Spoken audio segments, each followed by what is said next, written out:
Sinking right into the chair. They've given us materials because people know locked off the store. I don't think it's turned on. As long as they're flicked up, they'll be on. No, there's, yeah, there you go. You hear it? Yep. Okay. Nice. Well, I guess it's time to start. I don't want to put my mic too close to me because I'm an extremely loud person. My name is Tammy. I'm host of Fanatics, but that's obviously not why you're here. But I just wanted to, first of all, introduce someone that you're probably very aware of, and I see lots of smiles in the audience. Yay. Mr. Shawn Roberts, thank you so much for being here. Thank you. Thank you guys for showing up. This is amazing. Sweet. Thank you. So, I'm going to leave the questions to the audience, because that's why you guys are here, okay? But I do have a few things. One thing is, I find that when I watch you in interviews, you come across as very grateful for every job that you get, and which is what I see. How did you get into acting? So I apparently told my stepmother at 6 years old that when I grew up I want to be a movie star. And she told me this a few years ago. I was like, really? Okay, sure. I guess basically it started when growing up, my dad and I would watch a lot of action movies. And I realized that either you're going to be a cop or you're going to be in the military, you're going to do one of those things, but you can't do all of them. But I want to do all of them. So how do I do all of them? Well, maybe I just make damn movies then. So that was kind of how it came into play. And then I got blessed with a Christmas gift one year to be a part of a little theater. So I did that. And then we moved to Stratford, my family, and I was in a school play, and a friend's dad saw me. He's like, hey, you should audition for a TV show that I'm writing for. I got blessed again, and I booked the part. So I was like, holy shit, this is doable. Let's keep going. And here we are 25 years later, something like that. I don't know. Yeah. It's amazing. I love these stories. So, do you have a preference? You've done film, you've done television, you've done stage. Do you have a preference? So it used to be that I enjoyed film, and that was because generally there's a little more budget to have fun with on a feature film, and that makes the day-to-day a lot easier and fun, and the commitment is a lot shorter, right? So if not everybody's all sunshine and rainbows when you're working together. There's some assholes, and you're like, it's only 6 weeks. I can do 6 weeks. Okay, fine. I can avoid you for 6 weeks, not 6 years on a TV series, right? But as I get older, the idea of having a regular job would have been awesome. So now I'm just like, yeah, no, I'll take a TV job. That's fine. Not that anybody watches cable anymore, anyway. But yeah, it's right. It comes down to the people you get to work with, right? And sometimes I find in television, because the schedules are so demanding, that everybody's exhausted, they're tired, they're miserable. I'm making this money, but I don't get to spend it because I'm here busy working, and I don't even get to watch the show, right? So generally with film, we know the time limit is shorter, people will still take time and enjoy their lives, so the day-to-day operations of working in film is usually nice. But in stage, you get that automatic reaction of, if you've done a good job right then and there. Yeah? Right. Yeah. So, and it's been so long since I've done stage that I can watch rock stars and new musicians sit there in a stadium full of people, and you're like, I can see how addicting that feeling is, and I don't know how you ever get that back unless you're just on stage, right? And so I get how it becomes sort of an addiction for that. But I'm not there. I don't have cheering crowds of people for me. That's fine. Well, you've played many different characters, as we know. Do you have a favorite character that you've played? Well, I really enjoyed Albert Wesker. It's only because I grew up playing the video games, like I'm sure a lot of us have.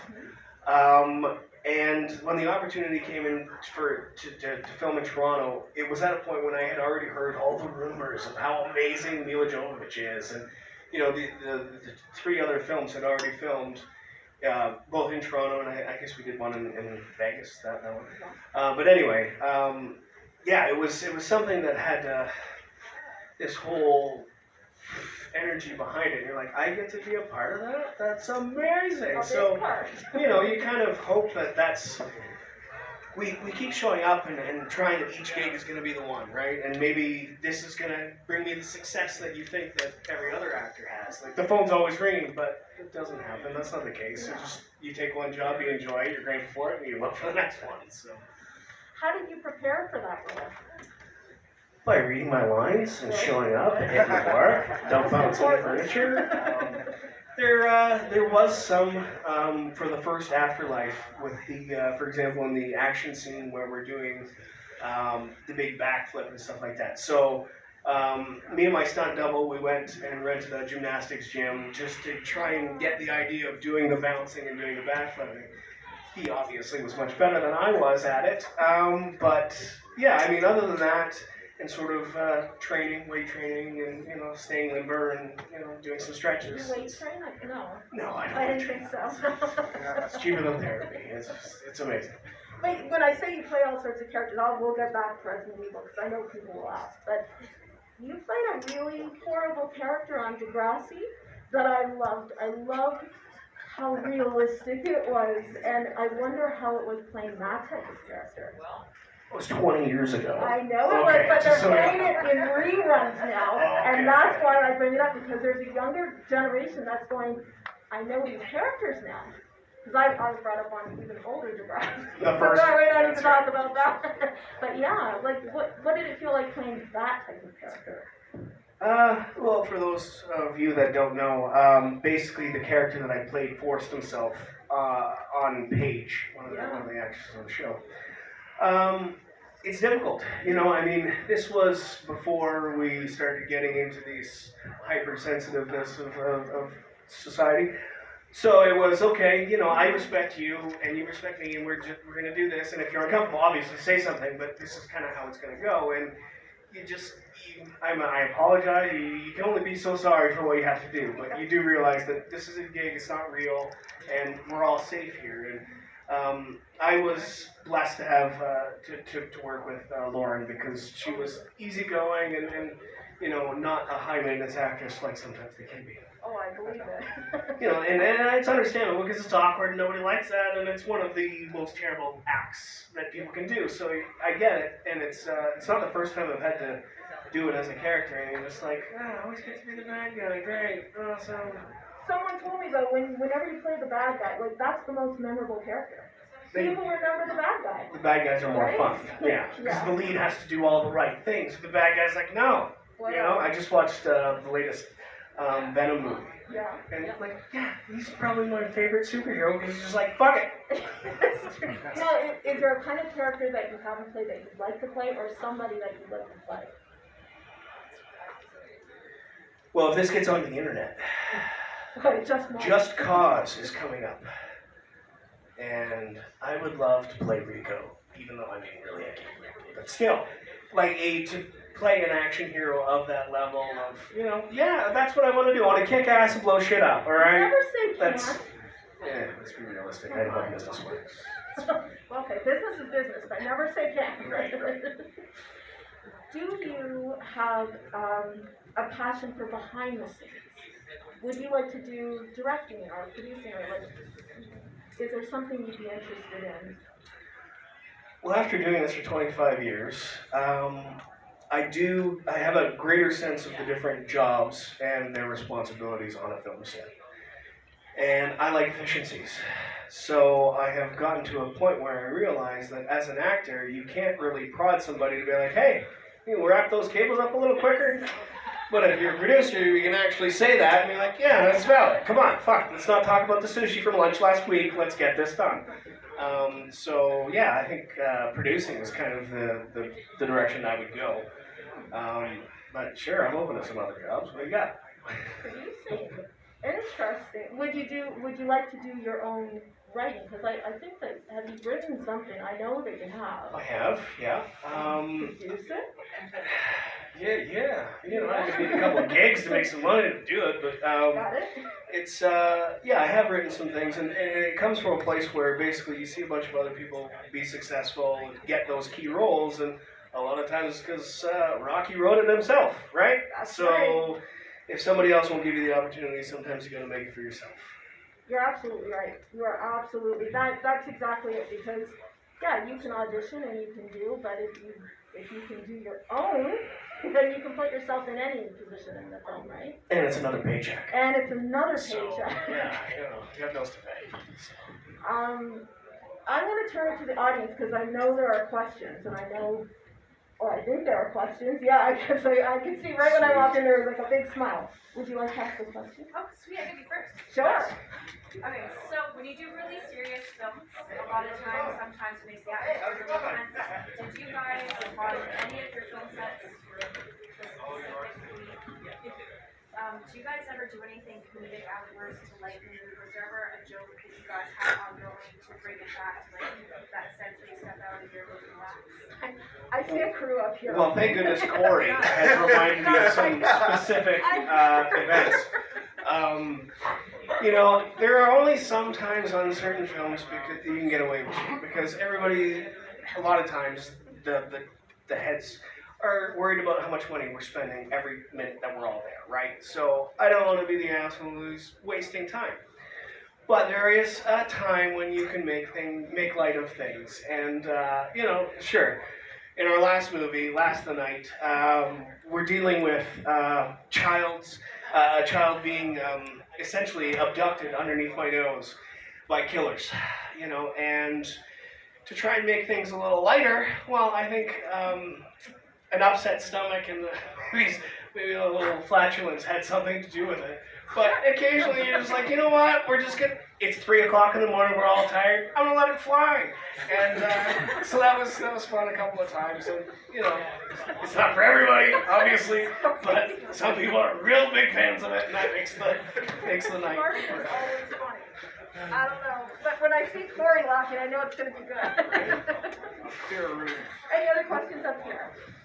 Yes. My question is, what was it like on Legends of Tomorrow? Again, just to reference the idea of working on a television show. So the CW, Legends of Tomorrow films in Vancouver, like a lot of CW shows. They typically will start their Monday at 7 a.m. and by Friday, our start times are usually like 5 p.m. So that leads into a Saturday that is still being occupied for your show. So it's a 6-day week, and these people are doing it day after day, week after week, so it's no longer a fun gig, it's a fucking job.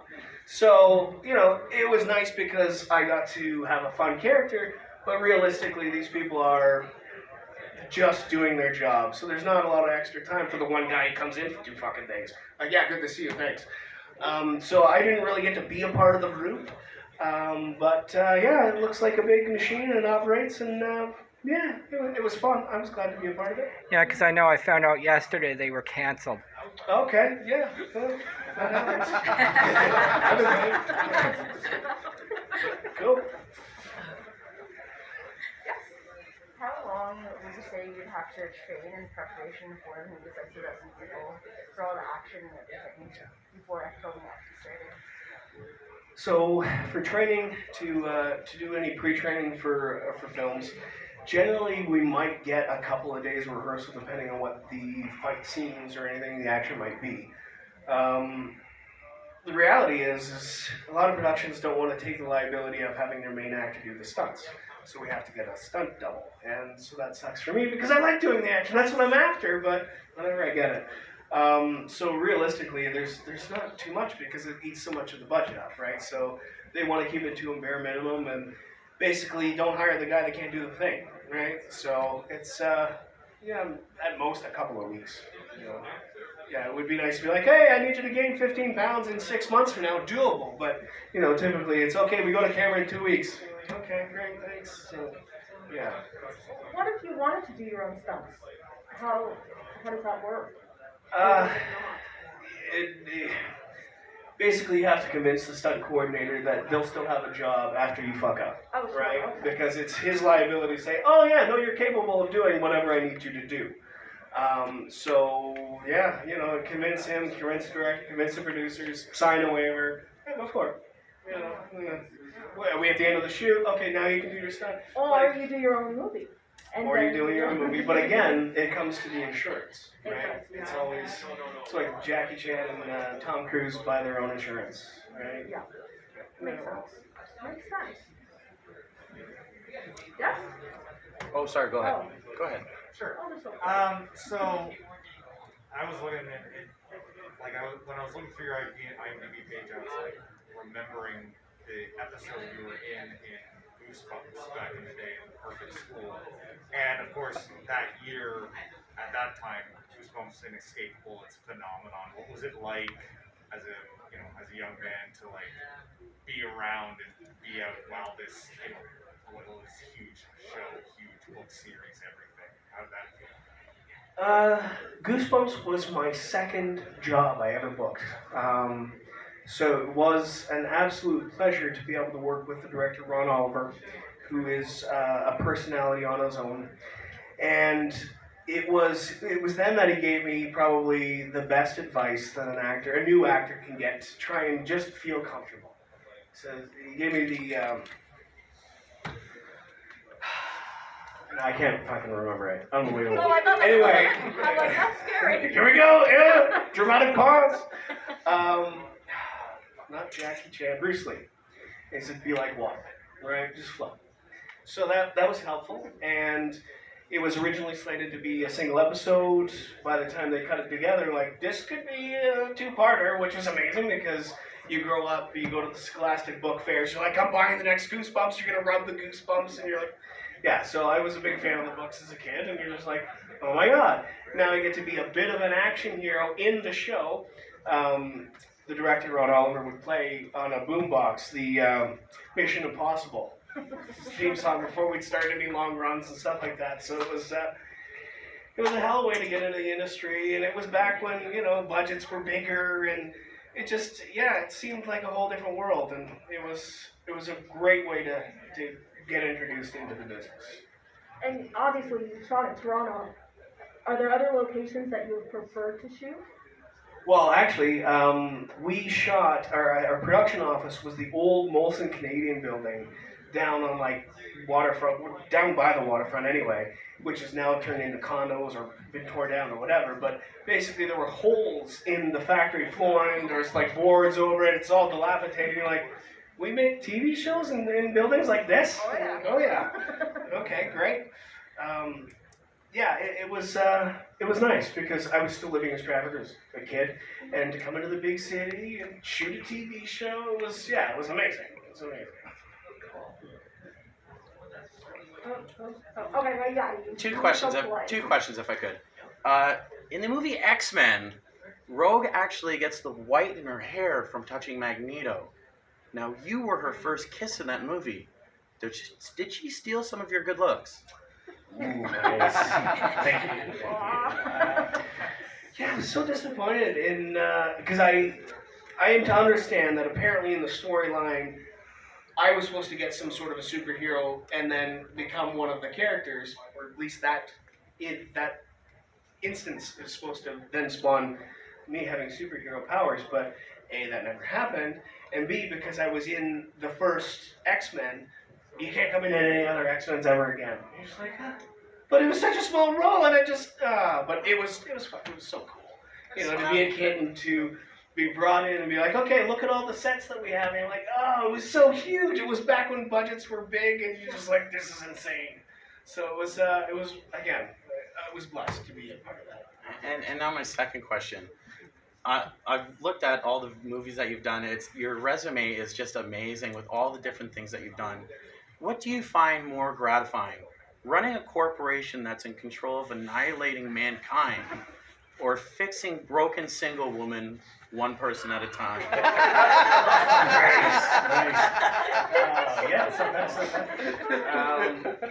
I feel like it's almost a lost cause doing the repairing of the broken women.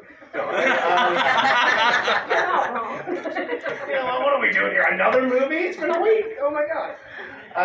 No, I mean, hey, sitting at the boardroom table with all the set the way it is, I mean, it's so cool. And I'm wearing an Armani suit. It's so nice. Oh, it's a fantasy. So it's nothing beats that. The rest of them are kind of like jobs. but that was a blessing. So. Right. Thank you. I got another question. Sure, what do you got? Alright, so you mentioned that you play the Resident Evil games. So Wesker, would he have been your number one choice, or is there another character from the video games that you're like, I would love to chance? Well, only because of the outfit that Chris Redfield wears. Yeah, because all my shirts were all long sleeve. So that's about it. That's the only reason. Thank you.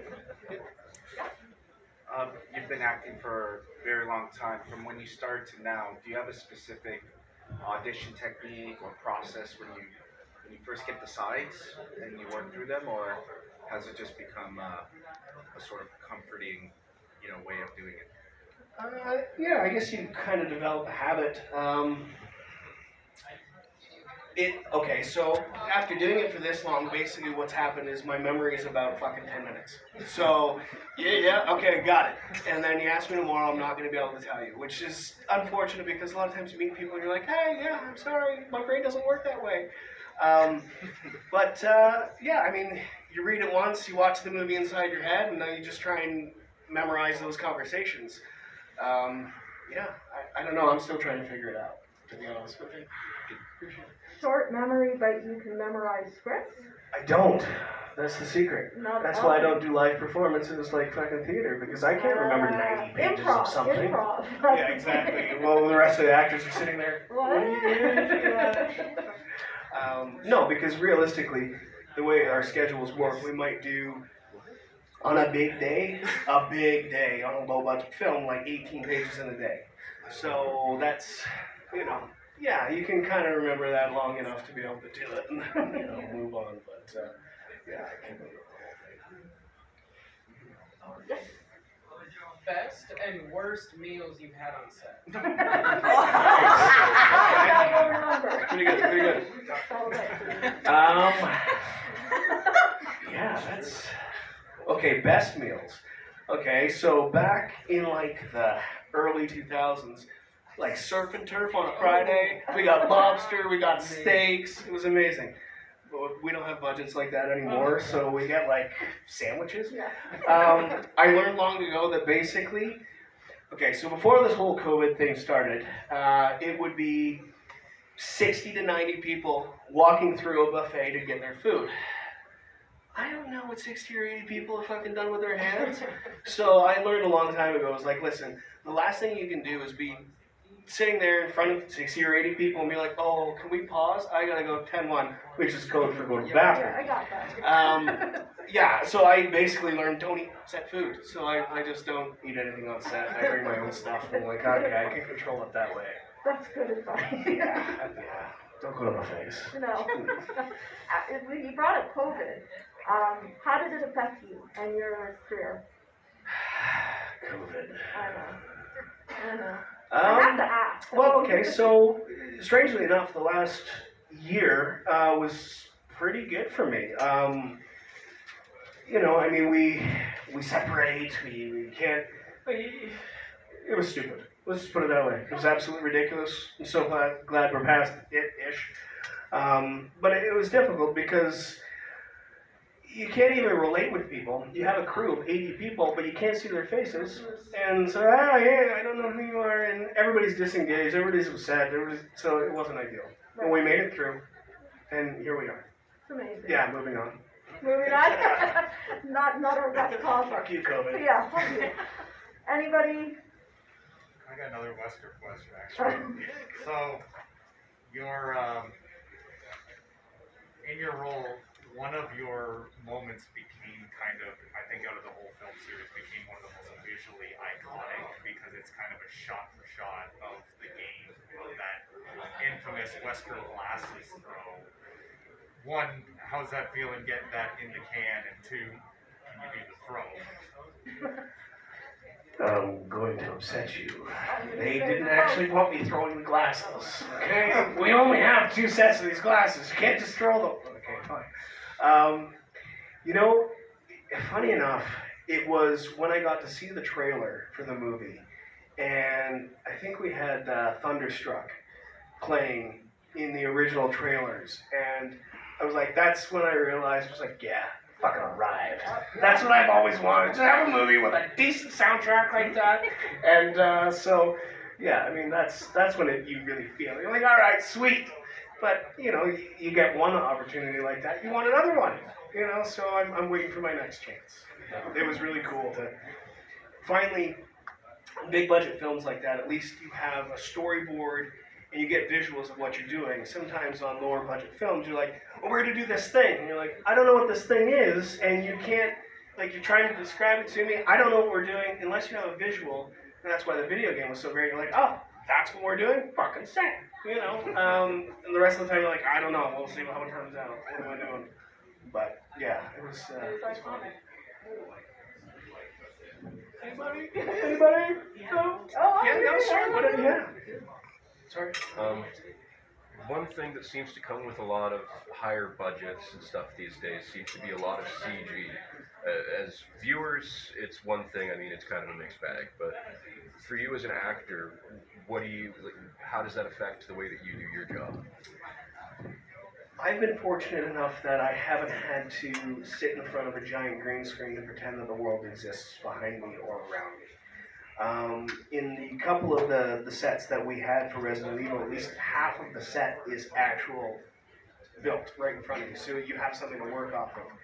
I don't know how they fucking do it. You know, with the cartoon movies or any of the other things, you're just like, there's nothing there, and you're hoping that, yeah, this is gonna play, but yeah, luckily enough, other than I think a couple of visual dots and stuff on, you know, to represent injuries or stuff like that, there wasn't too much of a challenge having to deal with green screen. It just sort of, it fades away, you know, you don't see it, and you're just dealing with the other person, and it'll all be there. But it's cool once it's actually been painted in, you're like, holy shit, it looks huge, you know, versus shooting in this tiny little room. But I get it. I mean, I grew up watching real action happen, real explosions, and now it's all pretend, and you're just like, it's not the same, but we do it pretend this way so we can spend the money somewhere else, right? And I don't know, we're finding, yeah, it sucks, but it is what it is, I get it.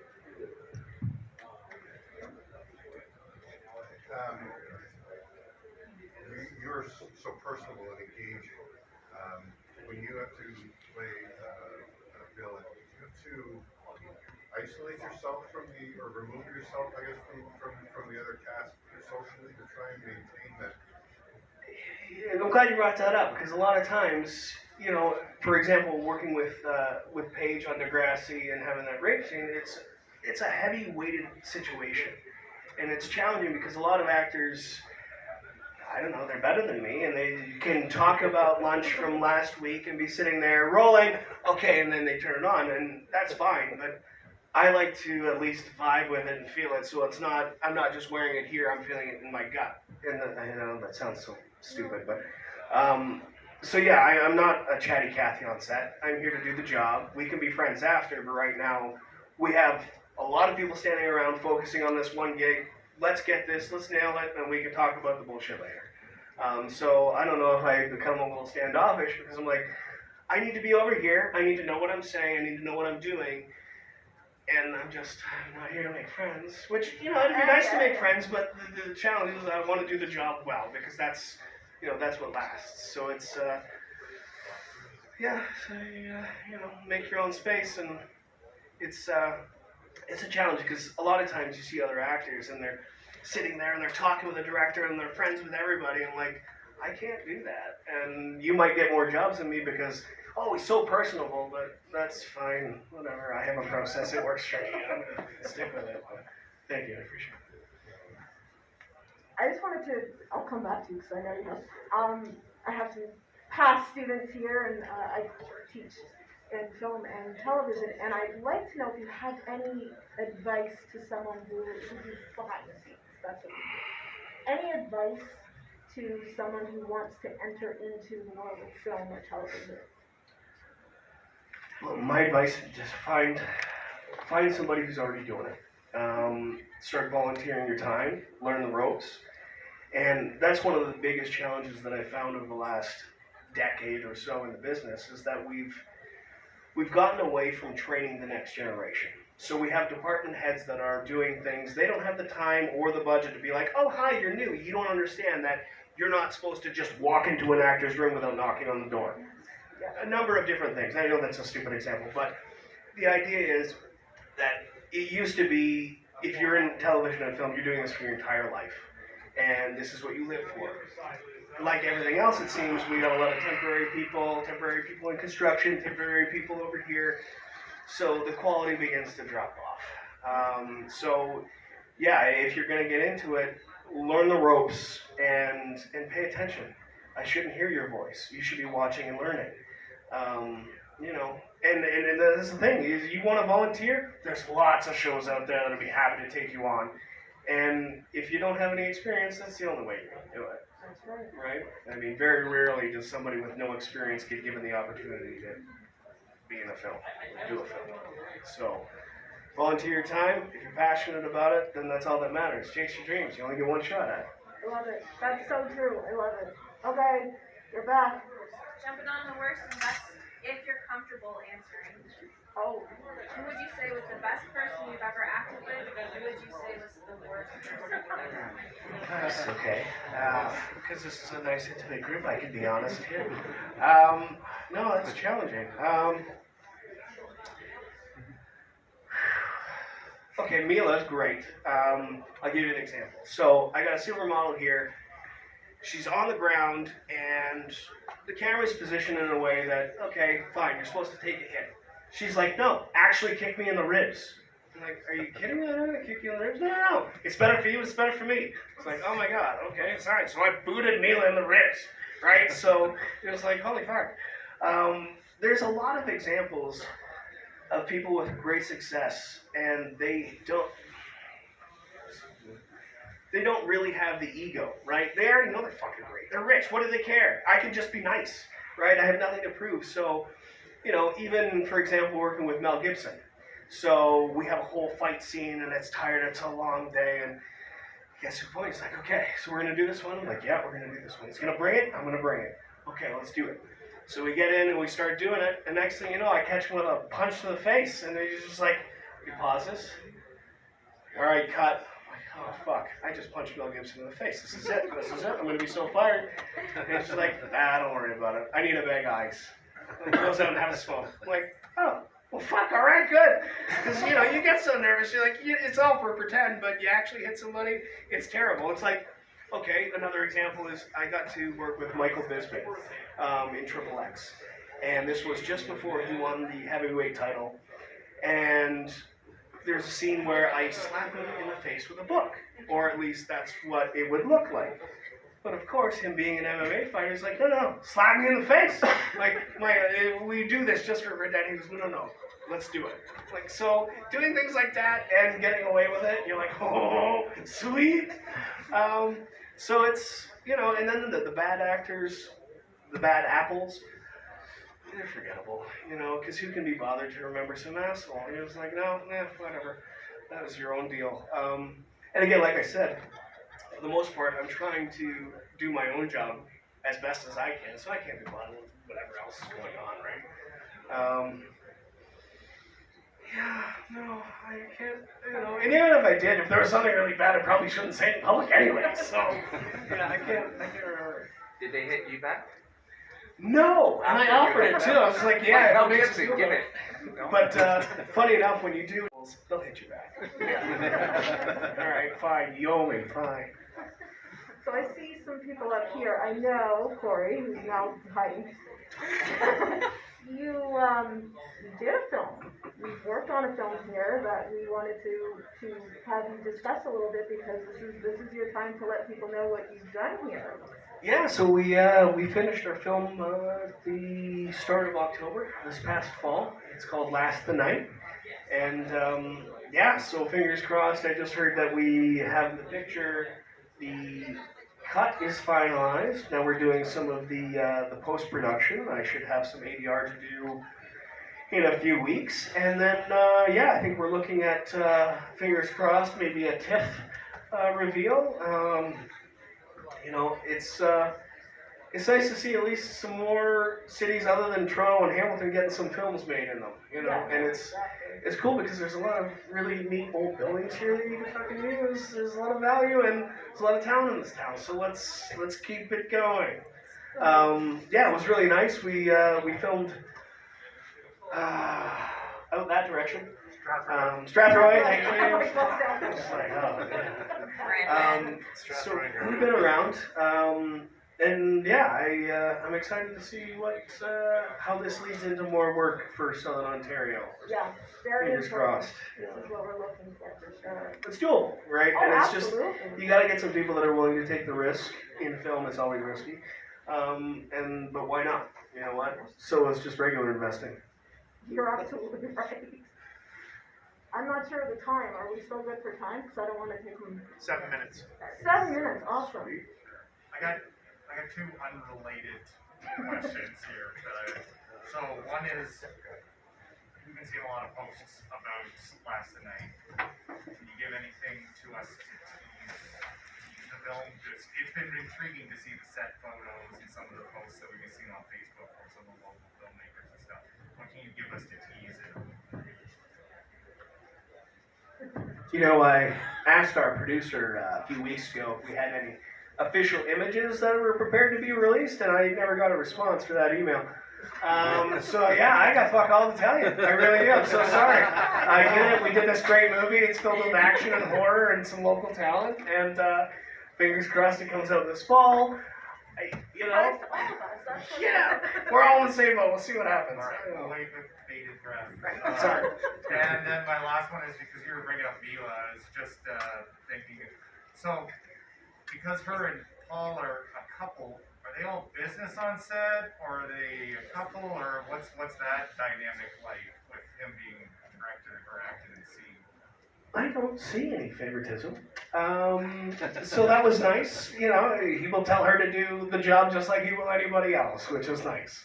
But it's also really cool because, you know, she had, the last movie we did, she had just given birth, so the whole family's there, and that's kind of nice to remember that we still have families, we still have a regular life when you got zombies and blood and gore everywhere, right? So it was really an honor to see how they managed to make their relationship work in such a healthy way, because there's a lot at stake, and to never have those egos, not that they have egos, but to have two people conflicting while they work, it happens. Anytime you see couples work together, like, oh, good luck. But that I never saw it anyway. Again, I'm in my own zone, there's only so many days I have on set, but yeah, they seem to make it work. You know, still married. That's a Hollywood miracle right there. Yeah, that's pretty cool. Something you like to do in your spare time that has nothing to do with your career.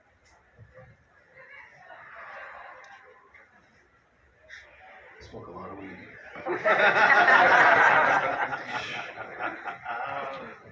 You know, listen, I don't do anything else, right? So I've dedicated my life to this in hopes that it would work out. Some days it does, some days it doesn't. So everything else I do is kind of plays into it. Like, okay, what else do? I go to the gym, you know, and I love that. And that's what's most important. So the entire day is basically geared around me going to the gym for 2 hours. And then the rest of the time I'm just uncomfortable and sore and just barely getting through it. You know, I like to dirt bike, I like riding horses, I like long walks on the beach. There you go. That's it. I like nature. I like to go hunting. Yeah, I tend to be out there versus, you know, in downtown Toronto or stuff like that. It's just too chaotic and busy and, you know, in silence. What's coming up for you? Nothing. No. Well, fingers crossed. Just heard that Heartland got picked up again. I don't know that I will come back because it seems at the end of the last season they had brought in somebody to replace the love interest. But that's fine. That's fine. Yeah, there might be a couple of films to do this summer. We'll see. You know, everybody wants to do things, but until there's money in the bank and a contract signed, it doesn't mean anything. So right now, nothing. Just hanging out. Hey, you, lady with the purple hair. Oh, you're question. Can you give a brief description of your role in Last Night? Oh, good question. Thank you. Thanks, Corey. Last night, I play an amateur wrestler who has been given the task of babysitting for my girlfriend while she writes exams. Over the course of the night, it seems that I have some uninvited guests come in while I try and protect this young girl from a cult wanting to bring over demons from the other side. So as you can imagine, there's some chaos that ensues, and if you saw any of the footage, or at least the picture, you might think that it's a bloody mess. And, you know, that was the point. Basically, we got in a lot of trouble with how much blood we used. But yeah, it's fun. Yeah. What do you mean there's going to be blood in a horror movie? Yeah, everywhere. Ceiling, everywhere. They were surprised. So that's Last the Night. Check us out on Instagram at Last the Night the Film. I don't know. Anyway, I'm sure there's information on there. I'll check my email when I get that information. That's when I'll share it with them. Share it on Instagram, put it on your social. That's right. Any last questions before we let Shawn go? I look over here because I know. Okay, I got one, Shawn. Back to Wesker. Now that era of the films is over, is there anything about the character that you personally would have liked to do that didn't make it into any of the films? That's a good question. I wish that I would have had more action. You know, and it's just, Ian Glenn's great. Love him to bits. But, like, why do we gotta keep putting these 6-year-old dudes doing all the action when, like, I'm made for action? So, fingers crossed that in the future I'll be 6 years old and then they'll hire me to do the action movies.